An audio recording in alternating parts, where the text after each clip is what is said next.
For over a decade, Cassie Ventura was silent. But now, she stepped into the courtroom and broken everything wide open. Her voice didn't shake. Her gaze didn't flinch. And what she said, it could bring down one of the most powerful figures in music. What began as a love story between a young singer and a hip-hop mogul has unraveled into one of the most disturbing testimonies in federal trial history. From control, to violence, to blackmail, to something even darker. This isn't just about what Cassie endured. This is about the empire Sean Diddy Combs built, and what it may have cost behind closed doors. Let's unpack the most explosive moments from day one of her testimony, and why it's sending shockwaves through the industry. She sat still, composed, but what came out of her mouth left the entire courtroom in stunned silence. Cassie Ventura, better known to the world as Cassie, didn't cry, didn't falter, didn't try to soften what she had to say. Instead, she looked directly ahead and began describing a life the public never imagined. Not a life of luxury or celebrity parties, but a life behind closed doors, where love, fear, and control were entangled in something much darker. She wasn't just testifying, she was unraveling an entire narrative. Federal prosecutors wasted no time. From the first moment, they dove directly into her 11-year relationship with Sean Diddy Combs, what it was really like behind the headlines. They didn't ask her about music or fame, they asked, "Were there times when you had arguments with Sean?" She replied without hesitation, "Yes." Then came the follow-up. "Can you describe what arguments with Sean were like?" Her answer? If they were violent arguments, it would usually result in some sort of physical abuse. The silence in the courtroom cracked. No one expected her to be so direct. No one expected her to describe being kicked, dragged, stomped on, and physically assaulted with such calm clarity. But that's exactly what she did. And that was just the beginning. Cassie wasn't vague. She listed the injuries: black eyes, swollen lips, knots on her head, bruises everywhere. She said this didn't happen once or twice. She said it happened too frequently.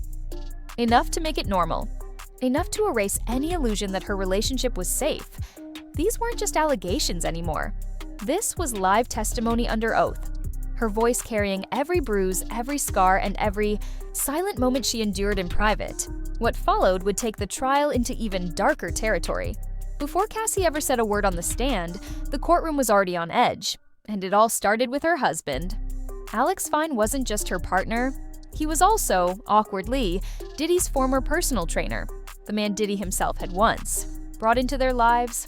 But now, years later, he sat in the back of the courtroom, not as a witness, but as a supporter. And that made Diddy's legal team extremely uncomfortable. The defense stood up and made a formal request to the judge.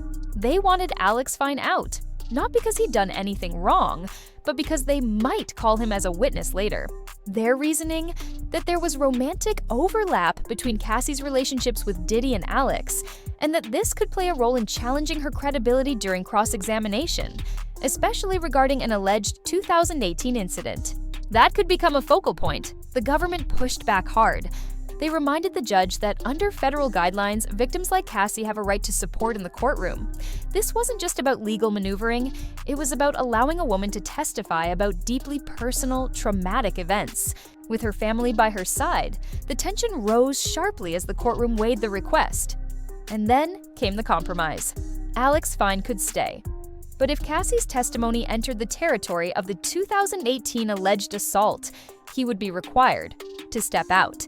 It was a minor procedural moment on the surface, but the subtext was crystal clear.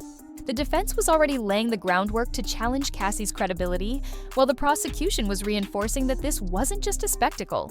This was real. This was dangerous. And the woman about to testify had every reason to be afraid, but was showing up anyway.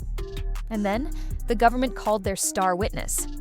Cassie stood, walked to the stand, and raised her right hand. The room settled into an eerie stillness. What she said next would peel back every layer of illusion the public had about her relationship and start to reveal just how deep the control allegedly went. There was no hesitation, no need to pause. When the prosecution asked Cassie how often Sean Combs became physically violent with her during their relationship, her answer was chilling in its simplicity. Too frequently, not a few times, not rarely, just too frequently. That phrase hung in the air like a weight. And then slowly, Cassie began to describe exactly what that meant. She said the violence wasn't random, it was reactionary. It would follow arguments, jealousy, control. He'd lash out when things didn't go his way. She recalled moments when she was knocked to the ground, times when he would stomp on her head while she was already down, times when she was dragged across rooms, physically overpowered and left bruised. Her words were clear and devastating. She described the kinds of injuries most people only read about in medical reports: knots swelling on her forehead, lips split open, blood in the whites of her eyes. She listed black eyes, full-body bruises, and swelling that made her almost unrecognizable. These weren't vague memories. They were repeated experiences burned into her skin and psyche. And she never flinched as she said them. She didn't cry. She didn't shake. She delivered it as if she had told herself this story 1,000 times. Because maybe she had. Maybe she'd rehearsed it for years in her own mind, wondering if she'd ever be able to say it out loud. In that moment, Cassie wasn't just revisiting trauma, she was documenting it, and the courtroom knew it.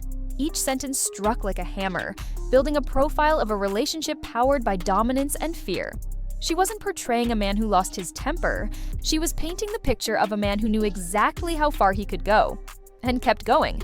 But this wasn't the worst of it, because what she said next moved the trial from violence into something far more disturbing. If the bruises told one part of the story, the footage told another. The prosecution pulled no punches. They brought up the now infamous surveillance video leaked by CNN. Grainy, silent, but undeniable. It captured a moment inside the Intercontinental Hotel in Century City, a moment that many hoped would remain just a rumor. In it, Diddy is seen violently pursuing Cassie, his movements aggressive and desperate. The public had already seen it, but what they hadn't heard, until now, was what Cassie said happened before the camera ever started rolling, and it shattered the narrative the defense tried to create. According to Diddy's team, that violent altercation had nothing to do with trafficking or control or manipulation. They framed it as a toxic fight, one rooted in jealousy over a phone. But when Cassie took the stand, she gave it a name that would repeat like a drumbeat through the rest of her testimony: a freak-off. When prosecutors asked what she and Sean were doing at the hotel that day, she replied simply, "We were having an encounter that we called a freak-off, and I was leaving there." With that one sentence, everything changed. The courtroom leaned forward. Reporters' pens froze mid-sentence. The defense team stiffened, because now this wasn't about a phone. It wasn't about a fight. It was about a pattern, a specific, disturbing kind of encounter that Cassie said had become normalized in her relationship. When asked where she learned the term, Cassie said Sean had introduced it early in their relationship, and that it involved watching her perform with another man, usually a hired while he directed from the sidelines. She described how Diddy didn't just suggest these encounters, he designed them. At first, he arranged the meetings, chose the locations, hired the but eventually, Cassie testified, she was the one forced to take over, searching online platforms like Craigslist and Backpage to find the right performers just to keep him happy. And she did it. Not because she wanted to, but because she felt like she had to. In this moment, the trial pivoted. This wasn't just about domestic violence anymore. It was about what happened in the shadows, behind the luxury, behind the fame, behind the hotel doors and off camera, where no one could hear her scream. And for the first time, the term freak-off became central, not just to the testimony, but to the government's entire case.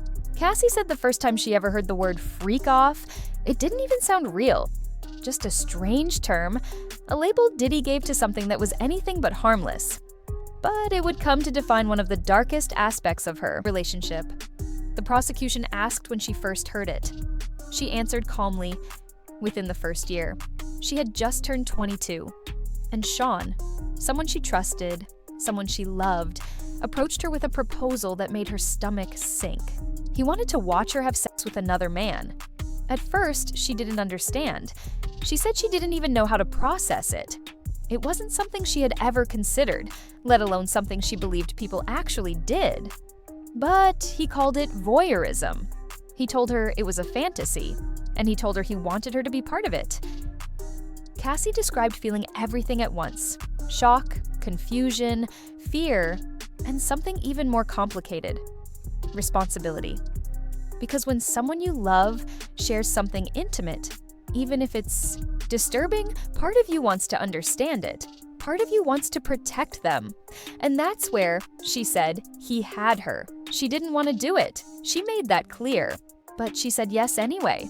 Because she loved him. Because she didn't want to upset him. Because she didn't know what would happen if she refused. That first freak-off changed everything. She described the emotional whiplash, how she forced herself to go through with it while trying to stay emotionally detached. She said she was nervous, sick, disoriented. But when it was over, she hoped it would be a one-time thing. It wasn't. Prosecutors asked how her feelings changed over time.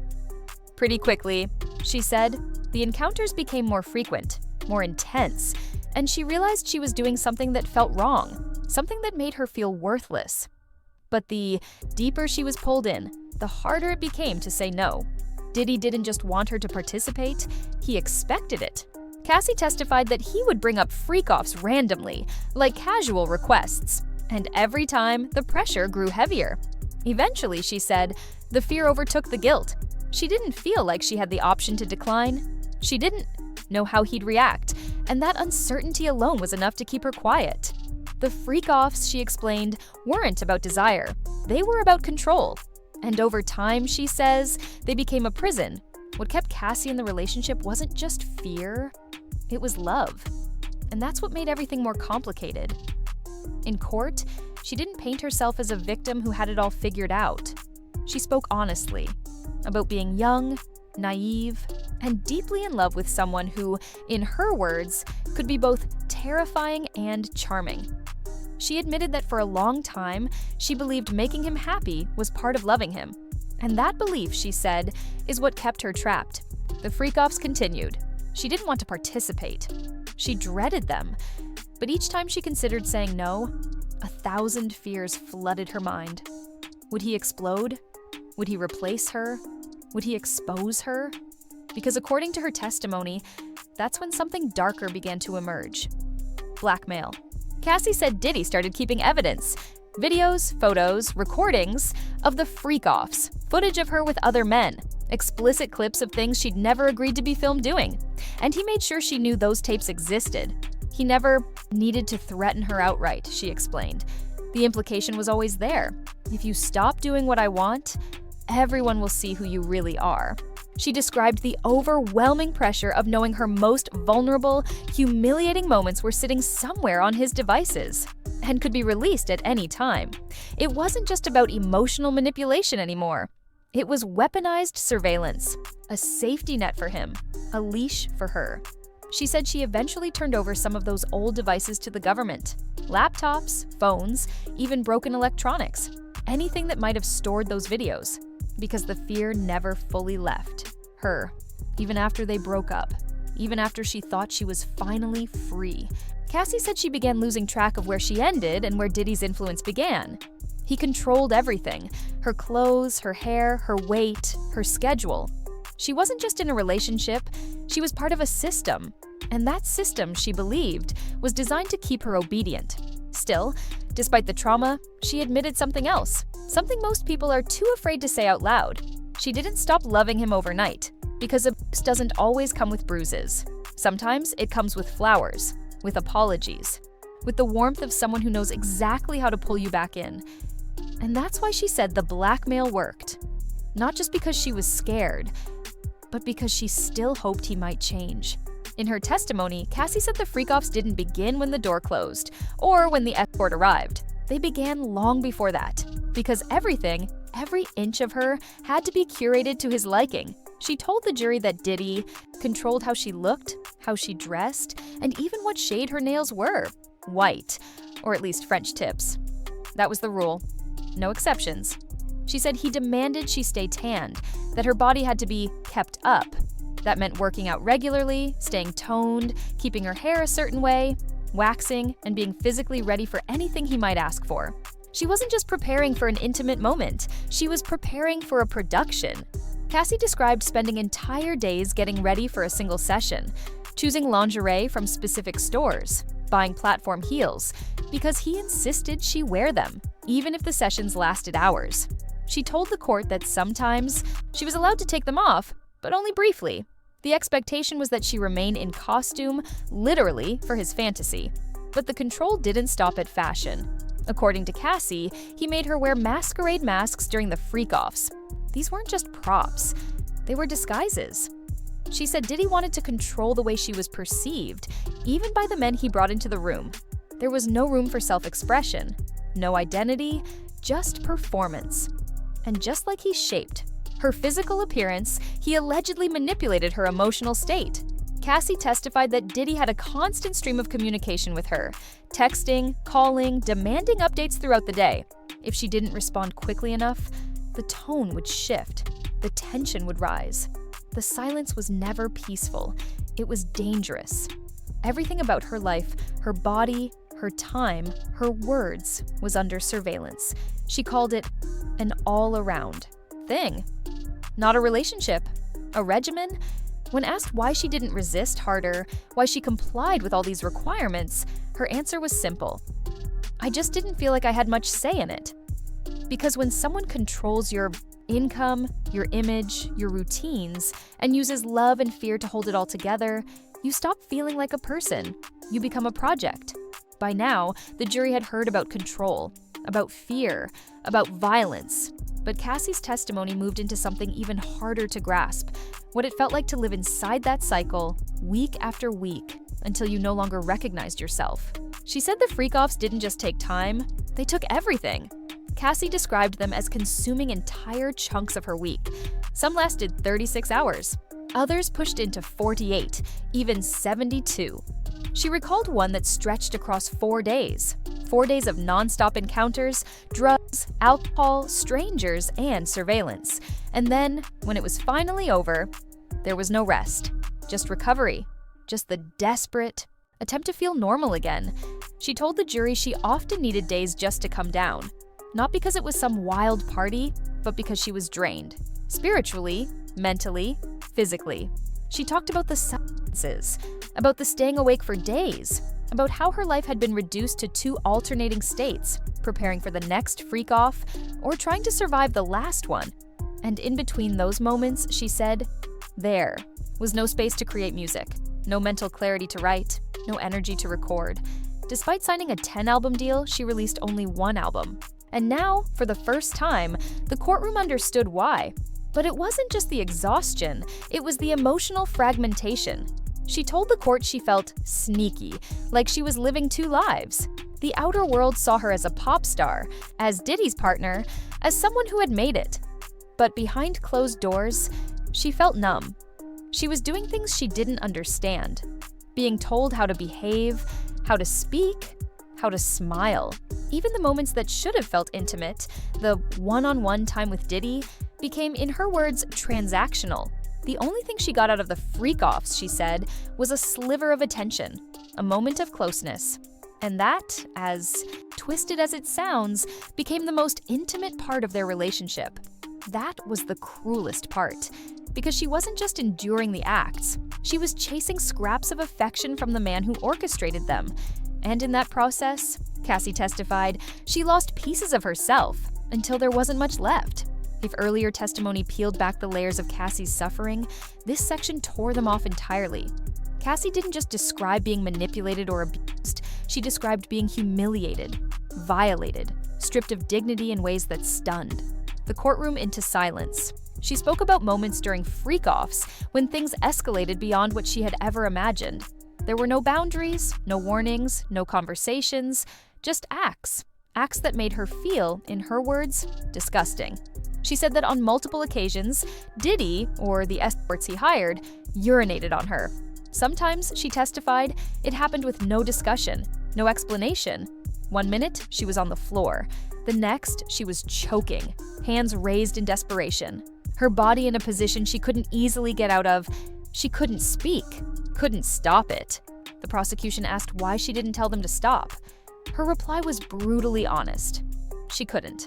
She wasn't in control of the moment. of her body, of the rules. And when Diddy finally saw her raising her hands, he told them to stop. Only then, because up until that point, no one else in the room was watching for her discomfort. No one else cared what she wanted. She went further, saying that Diddy never asked for consent before these acts. He didn't check in. He didn't hesitate. She said it was simply what turned him on. And if she protested, she feared retaliation, either in the form of violence or abandonment. Then came the most painful part. Cassie said that after these sessions, she wasn't even allowed to feel violated. She had to pretend it didn't bother her, had to stay quiet, had to smile, because the moment she opened her mouth, even gently, to express that something didn't feel right, the emotional punishment came swiftly. She told the court about one email Diddy sent her after she hesitated to continue. In it, he called her predictable, not just in an annoyed tone, but in a calculated way. A way that made her feel small, like she wasn't special anymore. Like the only reason he kept her around was because she was willing to endure what no one else would. And in those moments, Cassie said, she truly began to believe she was disposable. She said she stopped trying to explain herself. She stopped pushing back, because she realized there was no safe way to say no, not without being ignored, or insulted, or degraded. So she stayed quiet, because silence, at that point, felt safer than honesty.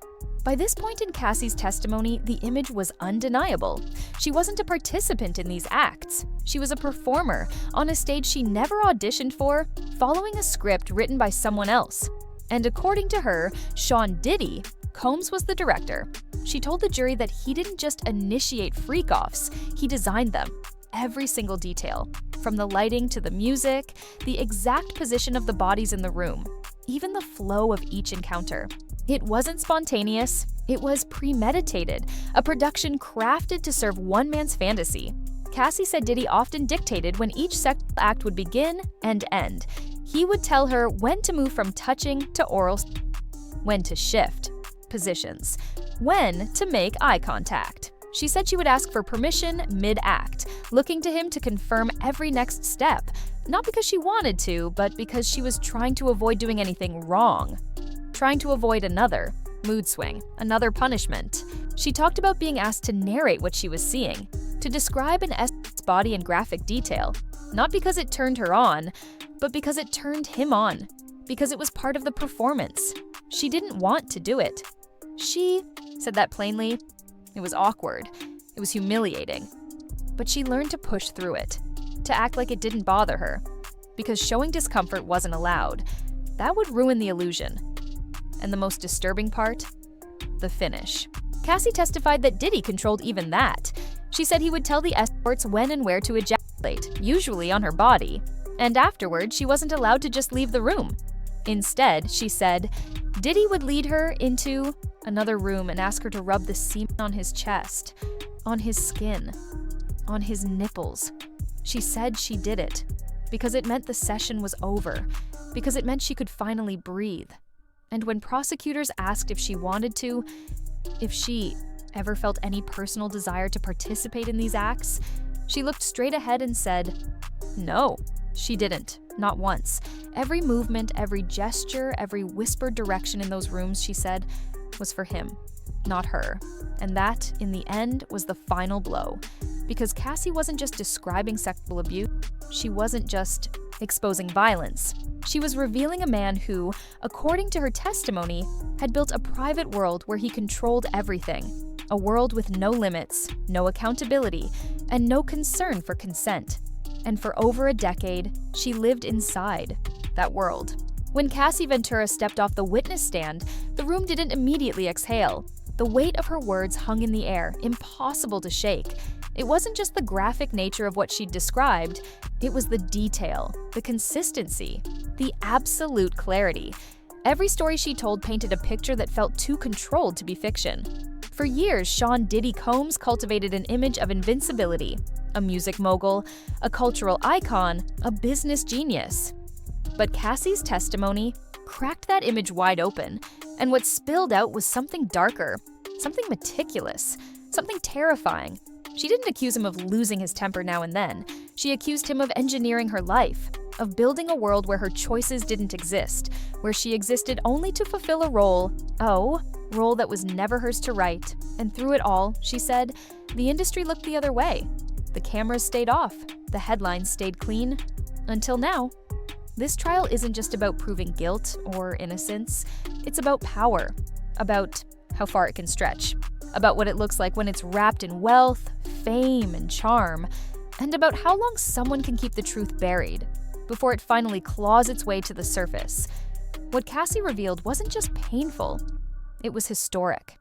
And this is only the beginning, because cross-examination is still ahead, more witnesses are expected, and if even half of what she said can be corroborated, then the collapse of the Combs myth may not just be inevitable, it may already be happening. This testimony isn't just shocking, it's historic.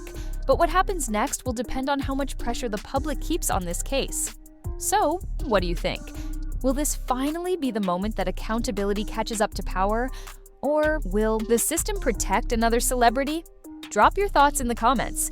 We want to hear every perspective. And if you're following this case closely, hit the like button, subscribe, and turn on notifications. We'll keep digging because this story is far from over.